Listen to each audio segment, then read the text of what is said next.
to highlight today. What I find really interesting is that Darren Ruff was able to pick up right where he left off during our regular spring training, and I've talked to our hitting coaches about Darren, and then kind of seen him with my own eyes. Our staff has evaluated him, and he continues to find the barrel, continues to drive the baseball, continues to have professional, good at bats, and use the entire field. We're really excited about the progress that Darren is making, and we see him as a candidate to take down reps and starts against some left-handed pitching at first base, left field, potentially in the DH slot. So we're moving him around a little bit, and Darren has been one of the highlights of camp thus far. And the second offensive performer I wanted to highlight was on the bases, because in our regular camp, we stressed that base running and the fundamentals were going to be critical. That includes things like dirt ball reads, and the only way you practice dirt ball reads is to take them very serious in simulated game scenarios, which we had more of today. And what that looks like is a runner is at first base, and he's watching for the ball to hit the dirt. He's taking a strong secondary leap, but the moment that ball has a downward trajectory, hits the dirt, he takes off for second base. And even if the catcher picks it, he has a good chance to be safe. And we saw Tyler Heineman do a great job of that, set the tone for camp with his base running today, with his dirt ball reads, and then additionally with his aggressive base running from second base. So those were the two highlights. There were many more, but anxious to get to any conversation that you guys want to have. Great. So we can open up to questions.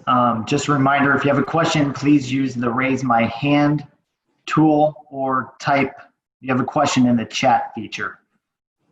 So it looks like Alex Pavlovic has the first question.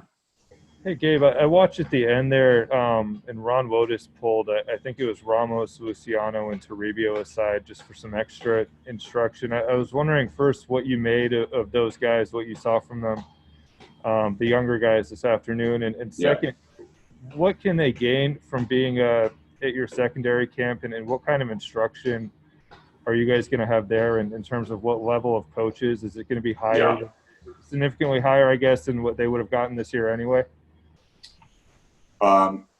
So just for some clarification, significantly more like tailored, specific attention, because and also I guess in theory, some of these guys would have been in low A ball. Sure. And great point. Guys who are big coaches great potentially. Point. Yep, I understand the question. Well, first, both Toribio and Luciano continue to impress, and I think it's not just about their talent, which I think everybody's been talking about quite a bit the last couple of days. Toribio more with a short, compact stroke, the ability to drive the ball to the pull side, and also the ability to move around the diamond on the dirt. Those are both pluses. And then Luciano with his maturity, his all-around game. I think one of the things that he's demonstrating is when he steps in the batter's box against major league pitching, he's not phased at all. In fact, you see him talking to the catcher, taking instruction, and he's able to think his way through at-bats and plate appearances. He's showing a maturity that, quite frankly, none of us really expected. So that's a big plus. We knew he was a mature kid, but to be a teenager and to be in this environment with all the added intensity going on and the protocols, he's just handled it like an absolute pro. As it relates to our secondary camp, I think one of the benefits that we have going on right now, and this is for Toribio and Luciano, but not limited to those two, is we have Jason Wood, our infield coordinator here in camp. We've got Dave Hansen, our hitting coordinator here in camp. Kyle Haynes, our farm director here in camp, and our major league hitting coaches, infield instructors, bench coaches, Ron Wotus. And everybody is focused on their development. And so I think there's going to be a lot of continuity as they transition into that secondary camp, because our field staff and our minor league staff, our player development staff, everybody is communicating on the same page and involved and invested in the development of our young prospects. Next question goes to Carrie Crowley. Carrie, your line's open. Thanks, Matt. Hey, Gabe, you guys had a lot of guys who are not just fighting for roster spots, but seemingly pretty significant roles on the pitching staff go today, and Rodriguez and Suarez and Navas. Just wondering what stood out to you and who made an impression based on their stuff. All three of those guys, Suarez, Rodriguez, and Navas, all showed well today. I don't want to single anybody out necessarily, but what I'll say is, Navas has a professionalism and the ability to come in and throw strikes. He's got the support of a lot of field staff. And I think one of the things that I talked to Kyle Haynes about today with Navas in particular is oftentimes decisions are driven by numbers. They're driven by performance and stats. And with Navas, I think there's a poise and a professionalism on the mound that right now we're betting heavily on. We believe in it. He's a strike thrower. He has the ability to land all of his pitches for strikes. And I think he's going to be flexible as it relates to roles. Over the last couple of years, and Kyle laid this out for me, but specifically last year, we asked him to be very flexible, to pitch as a starter, as a reliever, as a multi-inning reliever, and to do so at several levels. All he did was come into camp and attack the strike zone, have success, and now he's doing the same in this modified camp. So all of them showed well, but I think Navas is one that was of particular interest today, not relative to the others, but in isolation. Thanks. Next question to Maria. Maria? Hey, Gabe. I think, you talked about Luciano's maturity. We saw a clip of like a swing he took yesterday that looked pretty impressive. Can you kind of take us through that and what the reaction to that was from the camp? Sure. So Rico Garcia has a pretty big fastball, and we were especially impressed with it in the first camp. And, he's continued to bring the life on his heater, and he came out of the bullpen and faced Luciano immediately. The first pitch was a 95-mile-an-hour fastball up that Luciano took, almost like seemingly gauging the velocity and the carry on the ball. Very next pitch was 94 plus, put a beautiful swing on it and drove it into the seats in left field. And everybody in camp was excited and impressed. And obviously, on the other side of that was Rico, so I'm sure Rico wasn't celebrating, but just because it's fun to get excited about young athletic prospects like Luciano, I think everybody else in camp was cheering. And it looked like Yolmer wasn't taking at-bats today. Is everything okay with him? Yeah, so Yolmer had a little bit of back tightness yesterday. We don't have concerns about anything long-term for him. We're just, as a precautionary measure, we held him out of his at-bats today. John Shea, your line's open. Yeah, thanks, Gabe.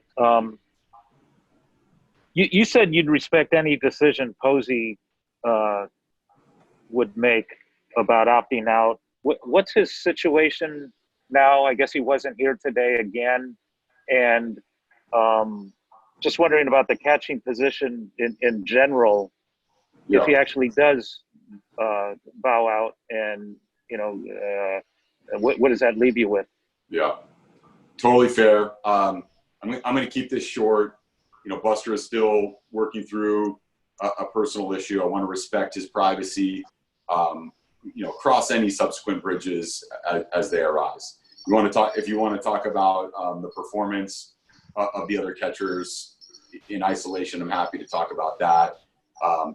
Definitely true that Buster wasn't here today, and again, he's still working through some things.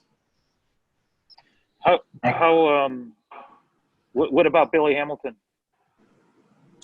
and Garcia? Is Garcia on the 10-day IL? That's what I was reported, apparently. Garcia and Hamilton have both been placed on the IL, and both of them for medical purposes. What are not injuries? That's all I can share on that front, and I don't have anything further to report on Garcia or Hamilton.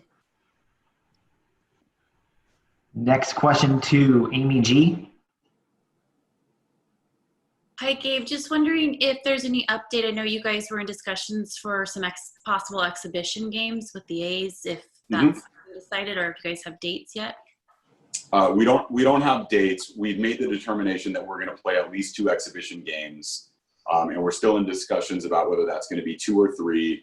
And an additional consideration is if we did do a 3rd exhibition game, we've considered using some of the younger, more inexperienced players for that game. And at this point, nothing's in stone, and we're still in the discussion phase. Maria Guardado, your line's open. Hey, Gabe, has Billy's absence kind of changed some of your maybe plans for center field for opening day, and who's kind of still in the mix there? I think we have all of the same outfielders in the mix that we discussed in our initial spring training camp. Jalen Davis is a part of the conversation. Yastrzemski is a part of the conversation. We've discussed Mauricio Debon out there. Certainly Darren Ruff deserves consideration. And I'm naming some righties because obviously, Clayton Kershaw would be on the mound for the Dodgers on opening day, but it doesn't mean that that's the way we would go. Those are some, and there's others, obviously. Dickerson's in our outfield mix, and Duggar and Joey Rickard. It's a big group of outfielders. Next question goes to Alex. Alex, your line's open. Yeah, I know we briefly touched on Donovan Solano yesterday, but I was wondering before you came here how much you knew about him and what you've seen from him. This is kind of a continuation of what we saw last year with him. Yeah. Well, I knew his nickname was Donnie Barrels, right? I knew that his reputation was that he finds the sweet spot. I think one of the most underrated tools in our game is eye-hand coordination, and eye-hand coordination translates kind of to barrel accuracy. So some guys just have a knack for putting the sweet spot on the ball, and I think that's what Donovan does. He's especially good against left-handed pitching, although the splits are not overwhelming. We just trust that he's a good hitter against lefties, and has shown to be a solid defender in the middle, both at second base and at shortstop. We also know that he can play third base as well.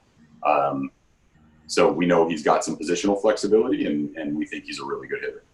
He has been working early on with kind of the veteran group with Belt, Crawford. I mean, is that just a veteran thing, or is that an indication of maybe how you guys view him? Yeah, we're trying to ensure that nobody reads into the groups that we're putting together right now. We certainly want players that we think are going to be on our major league roster to spend time together. And, we anticipate that Solano is squarely in the mix, and obviously guys like Crawford and Belt and Longo are on our team. And we're just continuing to take a long, hard look at other guys. And to the degree that we can get some guys who we think might be working together on the field at the same time, that's one way to think about the groups that we have out there. Although I really wouldn't, put too much stock in it, but I understand, why you're going down that road, Alex, for sure. Next question to Jake Hutchinson. Jake, your line's open. Hey, Gabe. What was your assessment of Camilo Duvall today, and how is his velocity? Yeah, it's openly, it's a little light right now. He's just building up and getting his arm and his legs back into shape. And so the cool thing is there's still a lot of life in the arm, and there's some good shape on the slider, and he's around the zone. So those are all positives. Independent of that, we just really want him to get himself built back up, create some volume, and be able to build some arm speed, which we know is going to come. Thanks. Next question, Andrew Baggerly. Hey, Gabe, I have 2 questions. One, I guess, on a broad level, you have some players who aren't available for various reasons. You're trying to put a roster together. You're trying to find pieces that fit. Can you just speak to just how difficult that process is when you can't necessarily rely on everyone who's in the pool being available from day to day? And then specifically as it relates to Buster, Farhan just mentioned on KNBR that he may not be the only player who has a young family who may be weighing how this camp goes. Have you signaled, knowing that you're going to be respectful of whatever decision they make? I mean, you have to put a team together too. You have to have contingencies lined up if people are to opt out. Has there been any communication with, hey, if you can just, if you're going to opt out, can you give us this much lead time, or you obviously don't want people making these decisions right as you're about to open the season, I guess, is my question. Yeah. No, I mean, look, like there is no question that when players opt out around the league, that means their teams, their managers, and their players have to adjust. I think that's very, very obvious. And just leaving that aside, I think because of what we're up against right now and all of the things that you laid out, we are going to take a family-first approach to this. We will take it on as a responsibility to scramble as necessary. But we don't want to rush these very personal decisions, and we want to respect and honor the stressors that people have that we may not be seeing. So while my every arrow in my body wants to prepare for a Major League Baseball season, I stop myself and I remember that right now people are concerned about their health. People are concerned about their families, and I'm very comfortable putting those things first and thinking about those until it's time to put the roster together. Next question to John Shea. John? What is your catching situation so far, 4 or 5 days in with what you have here? Yeah, I mean, we have Buster, obviously, and beyond Buster, we have 2 guys battling it out for a backup catcher role and potentially a taxi squad catcher role in Heineman and Brantley. We're obviously getting as much opportunity to evaluate Joey Bart and Pat Bailey, Chadwick Tromp as well. And we're going to take advantage of all of those opportunities to evaluate our players and to assess the situation on a day-to-day basis. Next question to Maria. Maria, your line's open. I think we saw a music video playing on the scoreboard that featured Nick Ortiz. Can you give us some of the backstory of that? What did you see on the scoreboard? I mean, it was his birthday today. Yeah, so we saw a music video that seemed to feature him, like in a cameo role.